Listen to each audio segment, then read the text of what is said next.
नमस्कार मित्रमैत्रिणींनो, अध्ययन स्पर्धा परीक्षा हेल्प डेस्क या आपल्या यूट्यूब चॅनलवर मी सर्वांचं सहर्ष स्वागत करत आहे.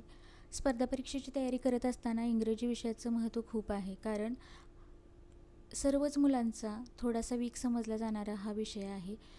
मुलं मराठीची तयारी चांगल्या प्रकारे करतात, गणित पण समजून घेतात, गणित पण करतात, पण बऱ्याच मुलांचं इंग्लिशकडं दुर्लक्ष झाल्यामुळं आपला निकाल येत नाही किंवा आपल्याला म्हणावे तसे मार्क्स येत नाही. त्यामुळं आजपासून आपण काय करणार आहोत की इंग्लिशचं आपण ग्रामरचं थोडेफार टॉपिक जेवढे आपल्याला शक्य आहे तेवढे घेण्याचा प्रयत्न करत आहोत.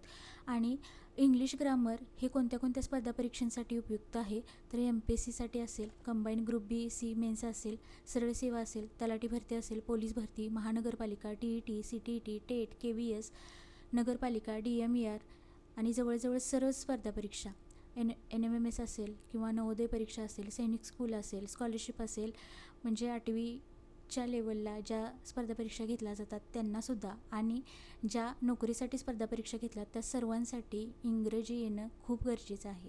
त्यामुळं आपण आजपासून काय करत आहोत की आपल्या या चॅनलचा उद्देश काय आहे की जे कोणी स्पर्धा परीक्षेचा अभ्यास करणारे जे विद्यार्थी आहेत त्यांना जास्तीत जास्त मदत करणं.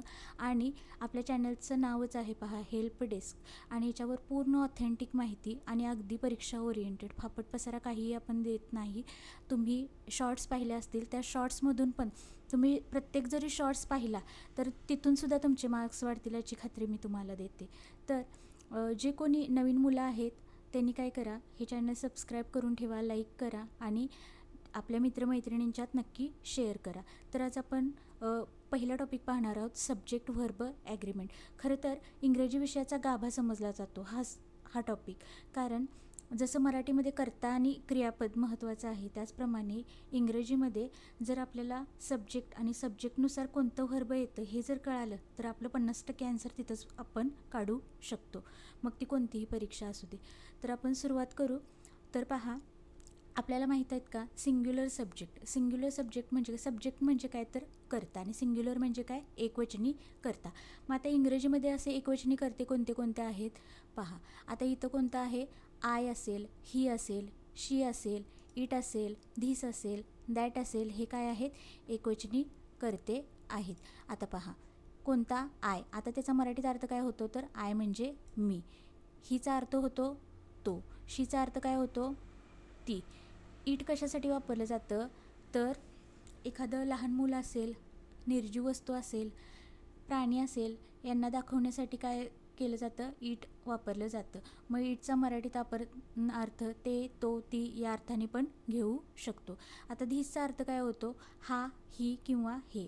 दॅटचं काय होतो, तर तो, ती किंवा ते. आता आपण याची उदाहरणं पाहू.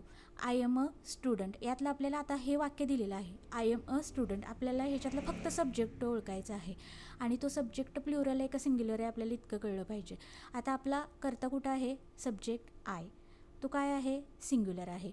आता व्हर्बचं आपण नंतर पाहू, फक्त आपण आता इथं सब्जेक्ट ओळखायला शिकू. आता इथं पहा, आय एम अ स्टुडंटचा अर्थ काय आहे, मी विद्यार्थी आहे. आता ही प्लेज म्हणजे काय, ही प्लेज फुटबॉल, तो फुटबॉल खेळतो. आता ही काय मिळालं आपल्याला, सब्जेक्ट मिळाला, आणि तो कसा आहे, सिंग्युलर आहे. शी सिंग्स वेल, ती छान गाते. कोण छान गाते, ती, गाणारी एखादी मुलगी आहे ती. मग आता तीसाठी आपण काय वापरलं इथं, शी, म्हणजे ह्या वाक्यातला आपला कर्ता काय झाला, तर शी झाला. आता त्याच्यानंतर पहा, इट इज अ कॅट. आता काय आहे, ते मांजर आहे. कोण, इट, कोण, ते मांजर आहे. तर आता ते दर्शवण्यासाठी, मांजर दर्शवण्यासाठी आपण काय वापरलं, इट, हा आपला सब्जेक्ट झाला. त्याच्यानंतर पहा, धिस इज माय बुक, हे किंवा हे माझं पुस्तक आहे. आता इथं धिस, हेसाठी काय वापरलं आपण, धिस वापरलं. त्याच्यानंतर पहा, दॅट इज अ ट्री, ते झाड आहे. दॅट इज अ ट्री, ते झाड आहे. आता ते कोणत्या शब्दानं दाखवलं, तर दॅट. त्यामुळे इथले आपले सब्जेक्ट काय मिळाले, इथं आपल्याला व्हर्ब बघायचंच नाही आहे सुरुवातीला, आपण फक्त सब्जेक्ट फाईंड करायचे आहेत.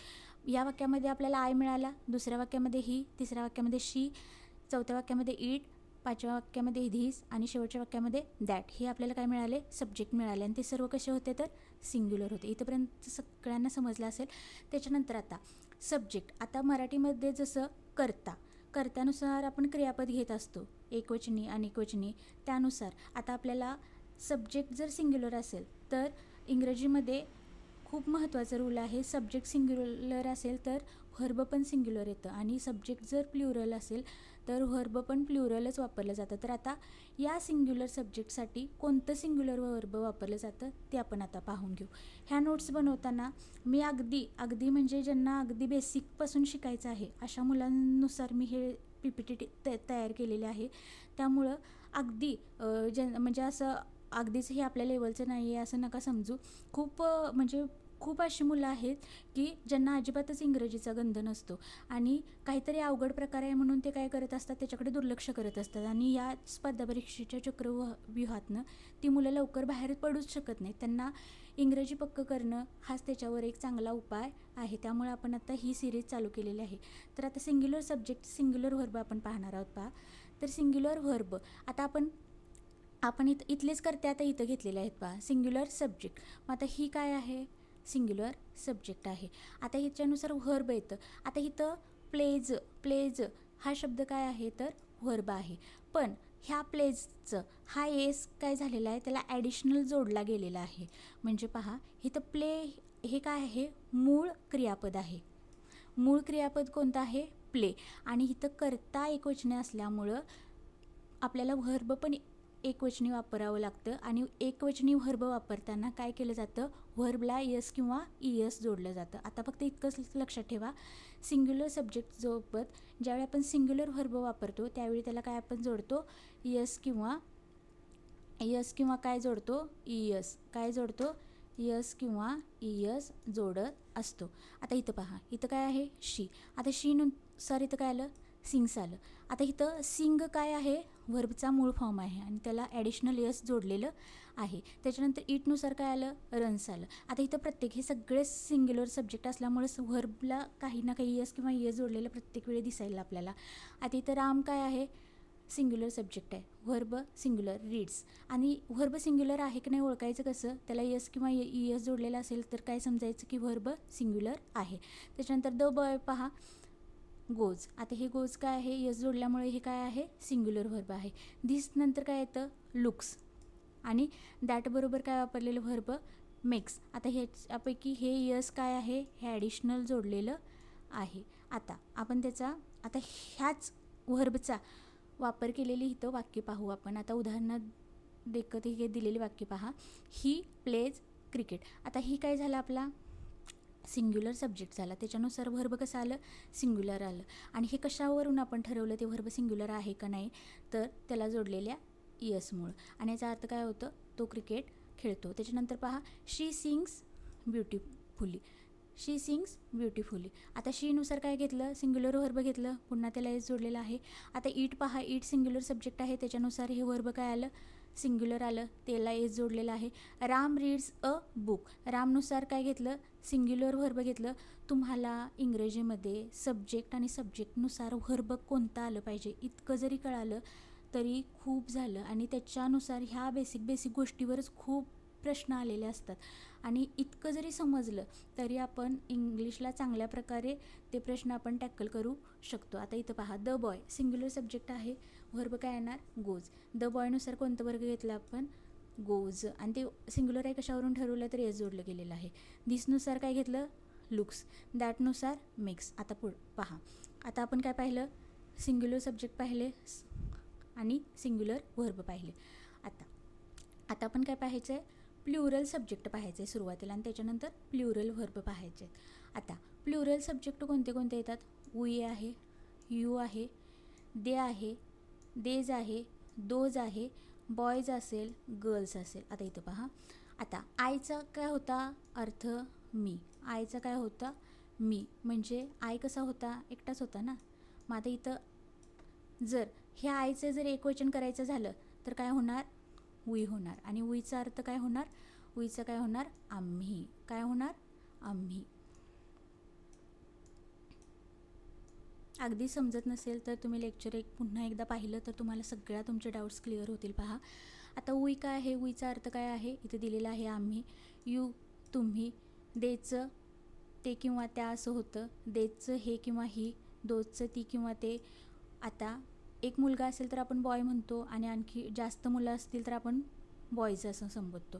एक मुलगी असेल तर गर्ल असं म्हणतो आणि अनेक मुली असतील तर गर्ल्स असं म्हणतो. त्याचप्रमाणे एखादा कुत्रा असेल तर डॉग म्हणतो आणि एकापेक्षा जास्त असतील तर डॉग्स म्हणतो. आता याच्यानुसार आता ह्या प्लुरल सब्जेक्टचे प्लुरल व्हर्बनुसार वाक्य कशी बनतात ते पाहू. आता इथं पहा, तुम्हाला सब्जेक्ट आणि व्हर्ब कळायला लागले का? पहा, इथं आपलं वी आहे, काय आहे? सब्जेक्ट आहे, पण कसं आहे? प्लुरल आहे. त्याच्यानुसार इथं व्हर्ब कसं आलं? आर प्लुरल आलं. त्याच्यानंतर इथं काय आहे? यू काय आहे? प्लुरल सब्जेक्ट आणि त्याच्यानुसार प्लुरल व्हर्ब येणार. कोणतं येणार? प्ले. आता इथं पहा, आता इथं प्ले काय आहे? क्रियापदाचं मूळ रूप आहे आणि ज्यावेळी क्रियापदाचं मूळ रूप वाक्यामध्ये वापरलं जातं त्यावेळी ते नेहमी काय असतं? अनेकवचनी अर्थाने वापरलं जातं. आता इथं पहा, इथं आपल्याला प्लेज असं दिलेलं का? तर सब्जेक्ट सिंग्युलर होता म्हणून, त्यामुळे त्याला एस जोडल्यावर त्या मूळ रूपाचं मूळ क्रियापदाचं काय झालं? तर एकवचनी रूप झालं. आणि जर मूळ रूपातच क्रियापद घेतलं तर ते कसं होतं? अनेकवचनी. आता यू प्ले क्रिकेट, तुम्ही क्रिकेट खेळता. दे गो टू स्कूल, ते शाळेत जातात. आता गो काय आहे? अनेकवचनी रूप आहे, कारण दे काय आहे? तर प्लुरल सब्जेक्ट आहे. आता देजनुसार काय घेतलं?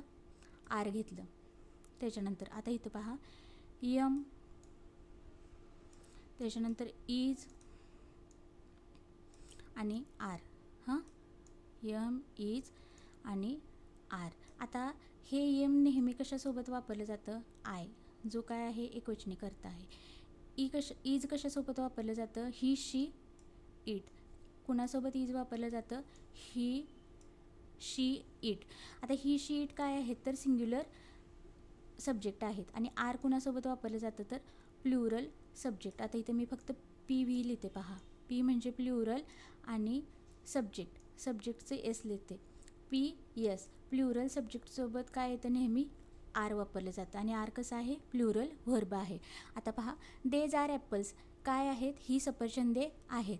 हे एकच सफरचंद आहे का? नाही, ते अनेक आहेत म्हणून इथं काय वापरलं? आर वापरलं. त्याच्यानंतर दोज आर ट्रीज, ती झाडे आहेत. त्याच्यानंतर बॉयज रन फास्ट. आता तुम्ही इथं जर तुम्ही निरीक्षण केलं तर इथं पहा, इथं प्ले असेल, गो असेल, रन असेल, सिंग असेल, बार्क असेल, टीच असेल, वर्क असेल, इथं कुठेही यस किंवा यस जोडलेले नाही. ती मूळ रूपात आहे, त्यामुळे काय अशी वापरलेली आहेत? ती अनेकवचनी. आणि ती व्हर्ब काय आहेत? अनेकवचनी अर्थाने वापरलेले आहेत, त्यामुळे त्यांच्या आधी जो करता येणार, जो सब्जेक्ट येणार तो कसा असणार? नेहमी कसा असणार? प्लुरल असणार. त्याच्यानंतर आता व्हर्ब पहा, हे आपलं आता झालेलं आहे, तरी पण पहा, इथं वीनुसार काय आलं? प्ले आलं. त्याच्यानंतर यूज समोर काय येणार?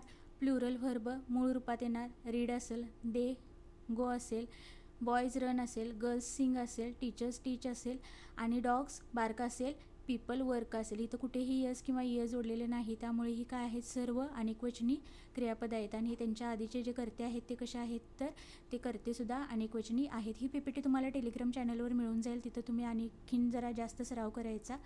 तर आता आपण काय करू, याच्यानंतर आपल्याला रूल पण पाहायचे, त्यामुळे आपण थोडं फास्ट घेऊ. तुम्हाला PPT मिळून जाईल. तुम्ही काय करा, डिस्क्रिप्शन बॉक्समध्ये तुम्हाला टेलिग्राम चॅनलची आणि व्हॉट्सअप चॅनलची लिंक दिलेली आहे, तुम्ही कोणतंही जॉईन करू शकता. तिथे तुम्हाला याची PDF मिळून जाईल, हीच PDF मिळून जाईल तुम्हाला. आता त्याच्यानंतर पहा, सिंग्युलर आणि प्लुरल सब्जेक्टची तुलना. आता बघा, इथं सिंग्युलर सब्जेक्ट दिलेत आणि इथं काय दिलेत?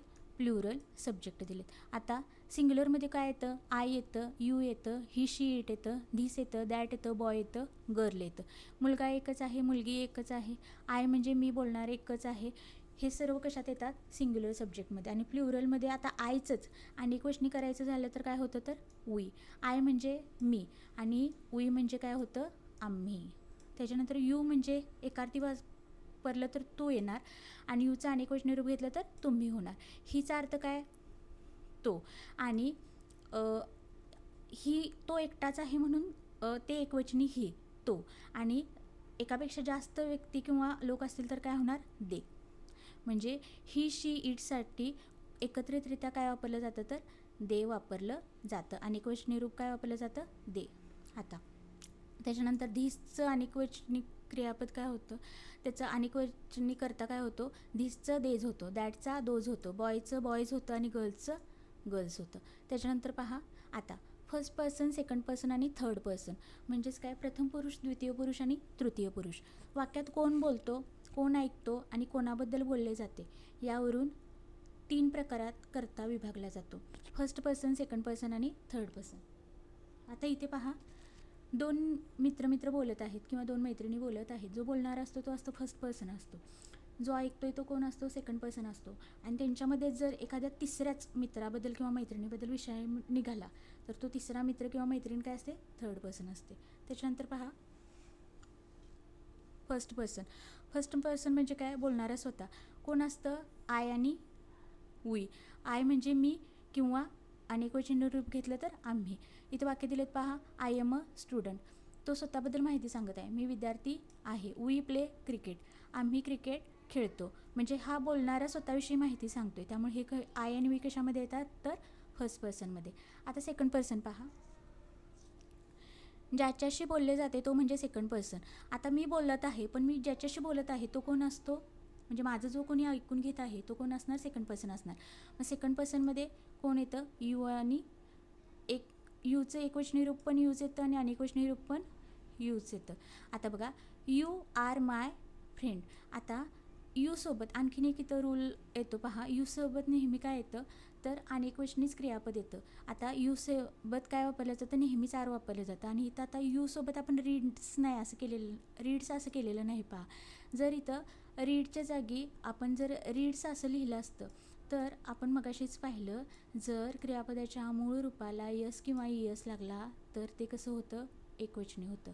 मग आता यू काय आहे, अनेकार्थी घ्यायचं आहे. त्यामुळे इथं आपण आता रीड्स नाही करणार, तर फक्त रीड मूळ रूपात लिहिलं. आणि मूळ रूपात लिहिलं तर ते कसं होतं, अनेकवचनी क्रियापद.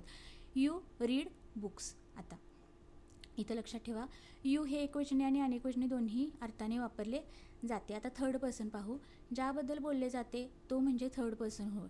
आता सिंग्युलरमध्ये थर्ड पर्सन म्हणजे आता मी आणि माझी मैत्रीण बोलत आहे, तर आम्ही एका तिसऱ्याच मुलगीबद्दल किंवा तिसऱ्याच व्यक्तीबद्दल चर्चा करत आहोत. तर ज्या व्यक्तीची आम्ही चर्चा करत आहे, मग तो पुरुष असेल तर आपण ही वापरणार, स्त्री असेल तर शी वापरणार, एखादा निर्जीव घटक असेल किंवा एखादं प्राणी असेल तर इट वापरणार, किंवा एखादं आपण नाव घेऊन पण बोलू शकतो. त्यामुळे इथं काय येणार, सिंग्युलरमध्ये ही, तो, शी म्हणजे ती, इट म्हणजे ते. आणि एखाद्याचं नाव घेऊन बोलत असेल तर आपण राम किंवा सीता असं एखादं ज्याचा कोणी व्यक्ती असेल त्याचं नाव घेऊन जर बोलत असेल ते सगळं सिंग्युलरमध्ये येणार. आणि प्लुरल म्हणजे आता ती व्यक्ती एकच असेल तर हे ही, शी, इट किंवा एखादं नाव वापरतो. पण ती एक व्यक्ती नसता एकापेक्षा जास्त व्यक्ती असतील तर आपण कशाचा उल्लेख करणार, देचा. दे या कर्त्याचा वापर करणार. आता इथं पहा, ही प्लेज फुटबॉल. तो फुटबॉल खेळतो. ना मी माझ्याबद्दल बोलत आहे, ना मी समोरच्याबद्दल बोलत आहे, मी एका तिसऱ्याच माणसाबद्दल बोलत आहे. म्हणून इथं काय येणार, ही काय आला, थर्ड पर्सन आला. तो फुटबॉल खेळतो. शी सिंग्स अ सॉन्ग. ती गाणी गाते. कोण, तिसरीच व्यक्ती. त्यामुळे इथं शी काय येणार, third person. It runs fast. ते वेगाने धावते. मग ती वस्तू असेल, प्राणी असेल, त्याच्यासाठी काय वापरलं आपण, इट वापरलं. दे गो टू स्कूल. ते शाळेत जातात. आता परत इथं दिले पहा, फर्स्ट पर्सनमध्ये कोण येतं तर आय आणि वी. सेकंड पर्सनमध्ये यू येतं, परत एकवचनी पण आणि अनेकवचनी अर्थाने पण. आणि थर्ड पर्सनमध्ये कोण कोण येतं, ही, शी, इट आणि दे. ही, शी, इट काय आहेत तर सिंग्युलर सब्जेक्ट आहेत आणि दे काय आहे तर प्लुरल सब्जेक्ट आहे. इथंपर्यंत कळलं असेल सर्वांना. आता व्हर्ब ॲग्रीमेंटनुसार होणारे बदल पहा. आता फर्स्ट पर्सन असेल तर आयसोबत, आता आयसोबत नेहमी काय येतं तर एम वापरलं जातं. यूसोबत काय येतं, आर. आणि ही, शी, इटसोबत काय येणार, इज येणार. हे कसले आहेत, सगळे सिंग्युलर व्हर्ब आहेत. आता यू जर एकट्याबद्दल वापरला तर ती यूसोबत नेहमीच आर येतं. पण आता इथं सिंग्युलरमध्ये पण घेतलेलं आहे आणि प्लुरल पण मध्ये पण घेतलेलं आहे. आता तू म्हणजे मी ज्याच्याबद्दल, यू आर म्हणजे तू आहेस. मग आता मी ज्याच्याबद्दल बोलायला लागलो, यूसोबत नेहमी आरच येणार. पण तो एकटाच असेल तरी पण आर येणार. आणि तुम्ही असा पण त्यात तूपेक्षा किंवा 2-3 व्यक्ती असतील तर मी काय म्हणणार, तुम्ही म्हणणार. मग तुम्हीसोबत पण काय येणार, आरच येणार. म्हणजे प्लुरल व्हर्ब काय आहे, आर आहे. आणि हे आर इथं यू आला आहे त्यामुळे हे सिंग्युलर सब्जेक्टमध्ये कन्सिडर केलं जातं. आता इथं महत्त्वाचे रूल पाहायचे आहेत. आपल्याला वेळ खूप कमी आहे, TAT लागलेले आहे, इतर पण आता सरळ सेवेच्या भरती निघत आहेत, त्यामुळं आता धर्मादाय आयुक्तालयाची पण ती पण एक महिनाभरात वगैरे एक्झाम लागेल. त्यामुळे आपण काय करायचं आहे की अगदी म्हणजे आता याचे रूल काढले तर इंग्लिश तसं पाहायला गेलं तर खूप वास्ट आहे. 6 महिने, 7 महिने, 8 महिने ते पण आपल्यावर डिपेंड करतं, आपण किती समजून घेतो आणि कशाप्रकारे अभ्यास करतो त्यावर. तर आपण काय करणार आहोत, जे एक्झाम ओरिएंटेड जे रूल आहेत, आता ह्याचे भरपूर रूल आहेत तसे, पण मी 25 रूल काढलेले आहेत. मग ते अगदी म्हणजे तेवढे जरी तुम्ही रूल केला तर तुमची बऱ्यापैकी या टॉपिकची चांगली रिव्हिजन होईल किंवा तयारी होईल. आता पहिला रूल पाहू आपण. Rule number 1, singular subject takes singular verb. म्हणजे काय, जेव्हा करता एकवचनी असतो तेव्हा व्हर्बला यस किंवा ईएस जोडले जाते. आता इथं पहा, ही प्लेज क्रिकेट.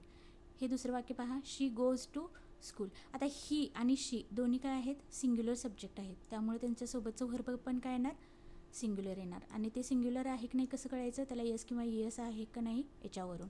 मग आता सिंग्युलर सब्जेक्ट बरोबर काय आलं, सिंग्युलर व्हर्ब आलं. आता सेकंड रूल पहा, plural subject takes plural verb. आता काय येतं, अनेकवचनी कर्त्यासोबत नेहमी अनेकवचनी क्रियापद वापरलं जातं. आता दे पहा, दे काय हे अनेकार्थी वापरलं जातो करता हा. बॉईज पण आपण आता बॉईज म्हणजे भरपूर मुले. आता इथं देशच्या पुढं काय आलेलं आहे, प्ले. बॉईजच्या पुढं काय आलेलं आहे, रन. They play cricket. ते क्रिकेट खेळतात. Boys run fast. मुले वेगाने धावतात. आता इथं रन, आता इथं यस किंवा यस जोडलेलं नाही, त्यामुळे हे मूळ रूपात आहेत. ही जी व्हर्ब आहेत, प्ले असेल, रन असेल, हे काय आहेत, मूळ रूपात आहेत. आणि जेव्हा ते मूळ रूपात येतात तेव्हा ते कसे असतात तर अनेकवचनी. त्यामुळं आणि त्यांच्या आधीचा जो कर्ता असतो तो पण कसा असतो तर अनेकवचनी. त्याच्यानंतर तिसरा रूल पहा, I and you take plural verbs. I and you हे एकवचनी असूनही नेहमी प्लुरल व्हर्ब वापरतात. आता मग अशी पाहिलं आपण, I go to school. I म्हणजे मी एकटीच आहे, पण मी गोज असं नाही म्हणणार. आता इथं मूळ रूपात आलेलं आहे, हे काय झालं, अनेकवचनी क्रियापद झालं, कारण ह्याला एस किंवा एस जोडलेला नाही. पण एक्सेप्शन आहेत, हे आय आणि यू एक्सेप्शन आहेत, त्यामुळे ह्याच्यावर भरपूर सारे क्वेश्चन विचारलेले आहेत. पहा, आय गो टू मार्केट. पण आता आपल्याला काय सवय लागलेली असते की आता करता काय आला, एकवचनी आला, मग आता व्हर्ब पण कसं येणार तर एकवचनी. आता एकवचनी व्हर्ब घेतलं तर काय आपण जोडणार, यस किंवा ईएस जोडणार. पण इथं आय आणि यू काय आहेत, एक्सेप्शन आहेत. आता आयसोबत गोज न होता काय येणार, गो होणार, आणि यूसोबत काय येणार, इज न होता आर येणार. आता त्याच्यानंतर पहा, rule number 4, two singular subjects joined by and take a plural verb. दोन एकवचनी करते अँडने जोडले गेले असतील तर व्हर्ब प्लुरल होते. आता पहा example, Ram and Sita are happy. आता राम आणि सीता हे दोन वेगवेगळे व्यक्ती आहेत आणि ते कशानं जोडलेले आहेत, अँडने. आता इथं अँड आलं त्यामुळे करते वेगवेगळे आहेत आणि त्याच्यामध्ये अँड आलं त्यामुळे आपण व्हर्ब कसं घेतलं, प्लुरल आर. इथे इज आलं तर हे वाक्य कसं होईल, चुकीचं होईल. A boy and a girl. हा अ बॉय एक मुलगा एक मुलगी आणि ते कशानं जोडलेले आहेत, अँडनं. त्यामुळे ह्या अँडनुसार काय येणार व्हर्ब, वेअर. इथं जर वॉज आलं तर वाक्य चुकीचं होईल. आता रूल नंबर 5 पहा, when two singular subjects refer to the same person or thing use singular verb. जर दोन शब्द एकाच व्यक्ती किंवा वस्तूला दर्शवत असतील तर सिंग्युलर व्हर्ब वापरतात. आता इथं साधं उदाहरण पहा, वडापाव. ह्याच्यामध्ये पाव वेगळा आहे, वडा वेगळा आहे, पण खाताना आपण ते एकत्र करून खातो आणि वडापाव असंच म्हणतो आपण. त्याचप्रमाणे इंग्लिशमध्ये पण ब्रेड अँड बटर हे दोन वेगळ्या वस्तू न समजता एकाच अर्थी वापरले जातात, म्हणून इथं काय येणार ह्याच्यानुसार.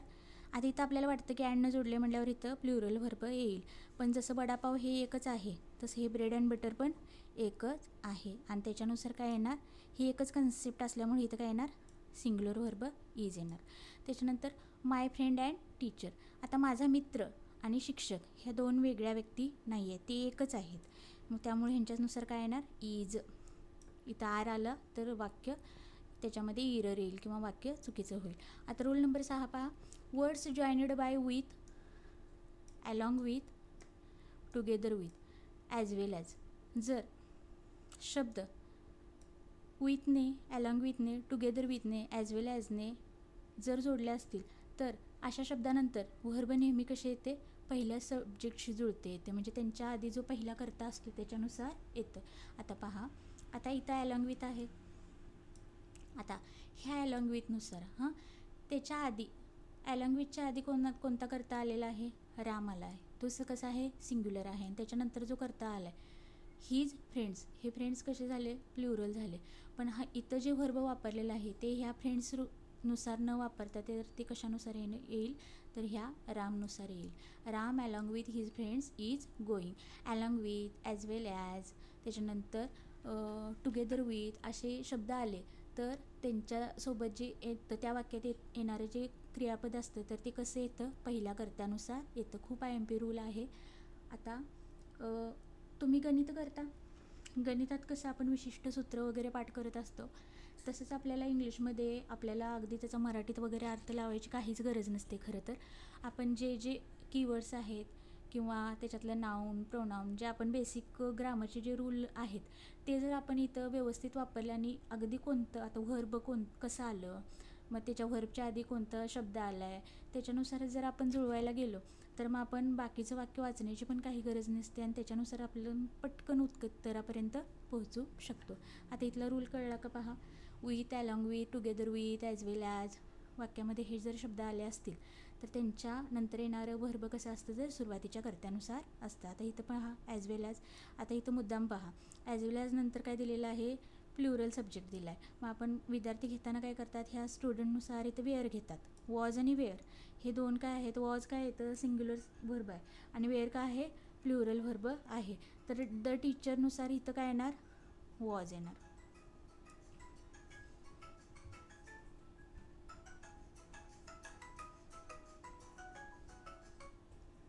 आता त्याच्यानंतर पहा rule number 7, collective noun can take singular or plural verb. Collective nouns मग ते कुठले असेल? टीम असेल, ज्युरी असेल, फॅमिली असेल, हे काय आहे? समूहदर्शक जे काय आहेत नामे आहेत ते एकत्र गट मांडल्यास कसे वापरतात? तर सिंग्युलर व्हर्ब, पण स्वतंत्र सदस्य मानल्यास प्लुरल व्हर्ब त्यांच्यासोबत घेतला जातो. आता पहा, द टीम, आता एकच संघ आहे. संघ किती आहे? त्या संघामध्ये भले किती पण लोक असू देत पण त्यांचा मिळून काय होते? एकच टीम बनते, एकच संघ बनतो. ते एकच मांडलं तर त्याच्यानुसार व्हर्ब कसं येईल? सिंग्युलर इज येईल. आणि आता the team are arguing among themselves. आता इथं आर्ग्युईंग म्हणजे काय? त्यांच्यामध्ये काहीतरी वादविवाद झाले तर त्यांच्यामध्ये काय झाली? फूट पडली. थोडे इकडं थोडे तिकडं, त्याच्यानुसार काय झालं? आता ती टीम नाही राहणार. मग त्यामुळे काय होणार? ह्याच्यामध्ये काय झालं? ते विभक्त झाले. त्यामुळे काय येणार? इथं प्लुरल व्हर्ब आर येईल. त्याच्यानंतर रूल नंबर 8 पहा, each everyone either neither take singular verb. आता जर वाक्यामध्ये ईच, एव्हरीवन, आयदर, नायदर यासारखे जर शब्द आले तर त्यांच्यासोबत कोणतं व्हर्ब येतं? तर सिंग्युलर व्हर्ब येतं. आता आपल्याला इथं ईच स्टुडंट इज प्रेझेंट काही वाचायची गरज नसते. आता वाक्यात ईच आला आहे, चला ईचला एक मेथड असते पहा क्वेश्चन सॉल्व करण्याची. आपल्याला पूर्ण वाक्य वाचायचं नाही तर आता ईचनुसार कोणतं व्हर्ब घ्यायचं आहे आपल्याला? इज. बास, त्याच्यावरूनच प्रश्न सुटतो आपला. आता नायदर शब्दाला नायदरनुसार काय होणार? इज होणार. तर आपण काय करू? 25 रूल आहेत, उरलेले जे काही रूल आहेत ते आपण काय करू? उद्याच्या सेशनमध्ये कवर करू. आता जर तुम्हाला लेक्चर जर नक्कीच आवडला असेल, तुम्हाला कंटेंट समजत असेल, पद्धत जी शिकवण्याची आहे ती सोपी वाटत असेल तर नक्की लाईक, शेअर आणि सबस्क्राईब करा. धन्यवाद.